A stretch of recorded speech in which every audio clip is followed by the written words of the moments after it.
Welcome to Bangladesh, one of the world's most densely populated countries. Bangladesh is also one of the countries expected to be most affected by global climate change and extreme weather events such as floods, cyclones and droughts.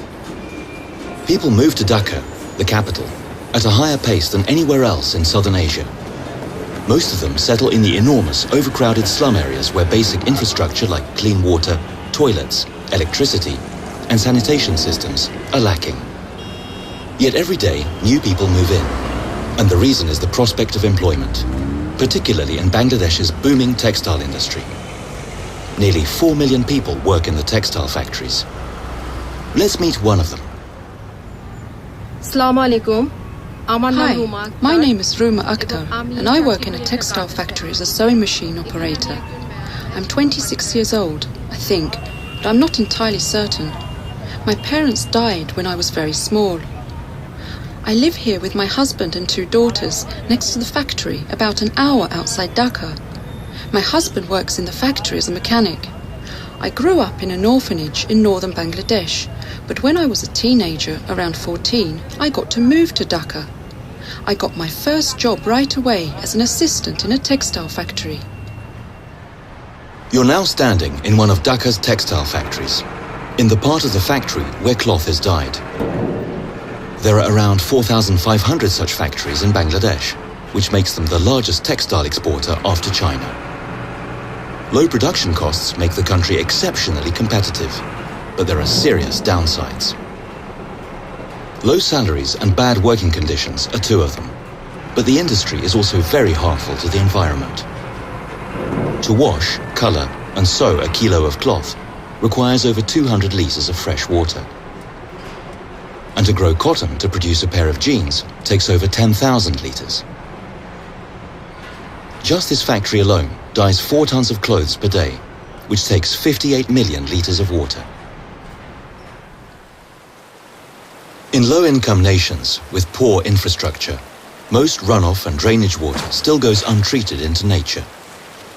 The factory's drainage mouth, that you see here, is an all too common sight in the area.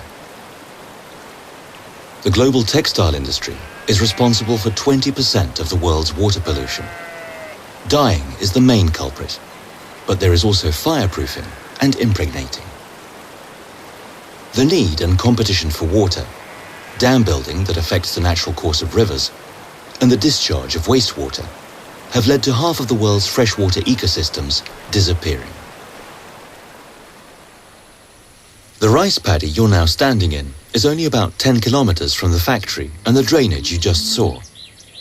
It's affected by changes in environment, just like all of us are. Environmental changes affect the prerequisites for a good life, especially in poor countries like Bangladesh. And it is the poor who are hit the hardest by climate change and natural disasters. Ruma moved to Dhaka to support herself, and she's not alone. It's become more difficult to live according to tradition, grow rice, and live off the land. Without clean, fresh water, neither people nor animals can survive. And of course, without clean water, people can't grow safe crops either. That's why it's so important to economize with what water there is and make sure it's treated and purified. This is where we sew the clothes. I work here. Our working week is 6 days long and we work 8 hours a day. Bangladesh is a Muslim country, so we're free on Fridays. But the factory can't afford to be idle and is open day and night. In the evenings and at night, we weave and dye cloth, so many of us work in shifts. I'm very proud of my job here. This is one of the best factories in the country and I have real opportunities for advancement. Having a regular job and earning money gives me the means to help support my family and give my children the childhood I never had. But I've been lucky. At many other factories, the working conditions are not the same. Agricultural and industrial production is responsible for the greatest use of water in the world, while simultaneously levels of groundwater are sinking in many countries. This affects the possibility of sustainable development. As a Swede, you use around 4,000 liters of water per day if you include the water used to produce your clothing and the food you eat. In Bangladesh, people use about half of that. According to the UN, The minimum requirement for a person is 50 litres per day, but over 1 billion people do not have even that. While we in Sweden and other high-income nations buy clothes like never before, the awareness of the consequences of our consumption is also growing. SIDA works together with the Stockholm International Water Institute on a program where over 30 clothing companies cooperate to change the industry. It's about using water more effectively and reducing energy consumption and the need for toxic chemicals. This has not only led to saving enough water for roughly 50 million people's use, but has also saved a lot of money for the factories. The one you're in now is one of those in the program.